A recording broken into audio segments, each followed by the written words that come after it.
Super league Kerala കോഴിക്കോട്ടെ രണ്ടാമത്തെ മത്സരം ആരംഭിക്കാൻ പോവുകയാണ്. ടീമുകളെല്ലാം തന്നെ സ്റ്റേഡിയത്തിലെത്തി. ഇപ്പോൾ അവരുടെ മത്സരത്തിന് മുൻപുള്ള ഒരുക്കങ്ങൾ നടത്തുകയാണ്. എനിക്കിപ്പം ഫസി മുഹമ്മദൊപ്പം ഹരികൃഷ്ണൻ രണ്ടുപേരും ചേരുകയാണ്.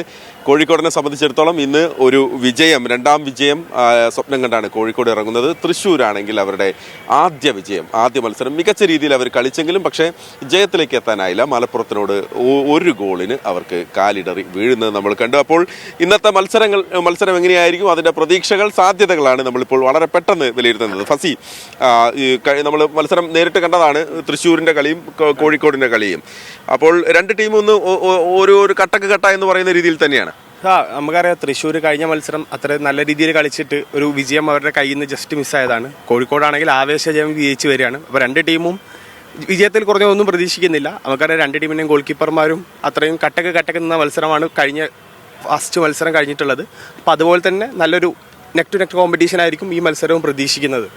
ഓക്കെ, ഇത്തവണ ഏത് തരത്തിലായിരിക്കും അത്? കഴിഞ്ഞ തവണ കോഴിക്കോടിനും വലിയ മുന്നേറ്റങ്ങളൊന്നും അവർക്ക് സാധിച്ചില്ല. സെബാസ്റ്റ്യൻ ഡിങ്ങിൻ്റെ ഒരു പെനാൽറ്റി ഗോൾ മാത്രമാണ് നമ്മളെ ഓർമ്മയിൽ യഥാർത്ഥത്തിൽ നിൽക്കുന്നത്. വലിയ മുന്നേറ്റങ്ങൾ, പക്ഷേ അവസാനം പ്രശാന്തിൻ്റെ ക്രോസ്, അരുണിൻ്റെ ഗോളൊക്കെ വന്നു. എന്നാൽ പോലും ഇന്ന് എങ്ങനെയായിരിക്കും, അതായത് കോഴിക്കോടിൻ്റെ മധ്യനിരയും മുന്നേറ്റ നിരയും തൃശ്ശൂരിൻ്റെ പ്രതിരോധം തമ്മിലുള്ളൊരു ഏറ്റുമുട്ടലാകുമോ, അതെല്ലാം മറിച്ചാകുമോ?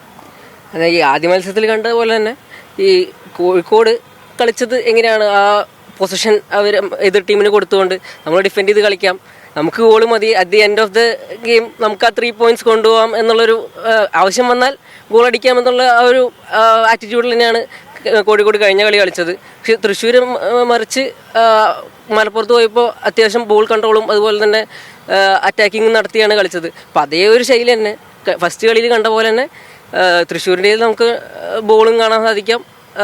കാലിക്കറ്റ് ഡിഫെൻഡ് ചെയ്യും, അതുപോലെ തന്നെ കൗണ്ടർ അറ്റാക്കുകൾ അഴിച്ചുവിട്ടും ഈ വിങ്ങുകളുടെ പ്രശാന്തും അതുപോലെ തന്നെ സെബാസ്റ്റ്യൻ ഇംഗളിലേക്ക് ക്രോസ് വരാനും ഒക്കെ അങ്ങനെയാണ് എനിക്ക് പേഴ്സണലി തോന്നുന്നത്. അങ്ങനെ ഒരു കളിയായിരിക്കും ചാൻസ്.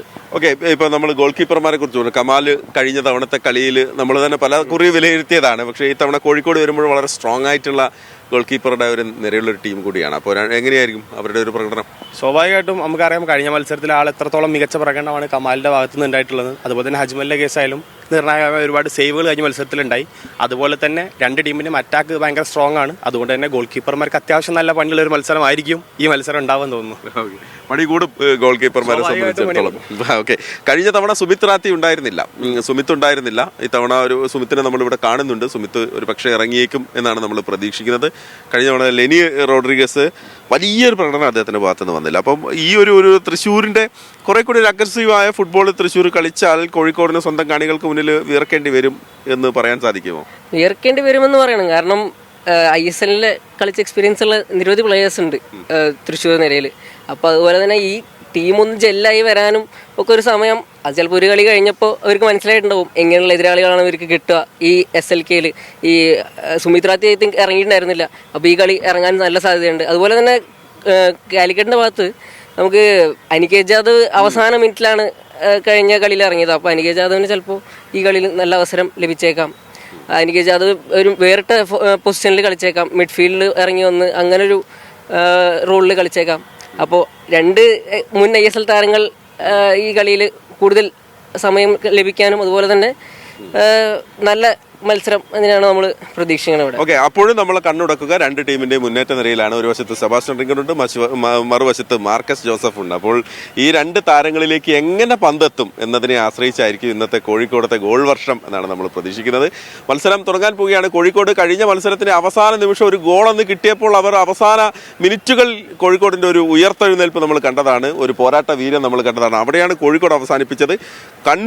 മലപ്പുറത്തിനോട് എന്താണ് പരാജയം ലഭിക്കേണ്ടതായിരുന്നില്ല, പക്ഷേ തോറ്റുപോയി എന്ന് മാത്രം പറയാവുന്ന ഒരു മത്സരത്തിലാണ് തൃശ്ശൂരും കീഴടങ്ങിയത്. ഒരു വമ്പൻ പോരാട്ടത്തിലാണ് നമ്മൾ കാത്തിരിക്കുന്നത്. കോഴിക്കോട് ഗാലറിയിലേക്ക് ആളുകൾ നേരത്തെ തന്നെ എത്തിയിട്ടുണ്ട്. ഒരുക്കങ്ങളെല്ലാം തന്നെ പൂർത്തിയായിട്ടുണ്ട്. കൃത്യം 7:30 തന്നെ മത്സരം ആരംഭിക്കും.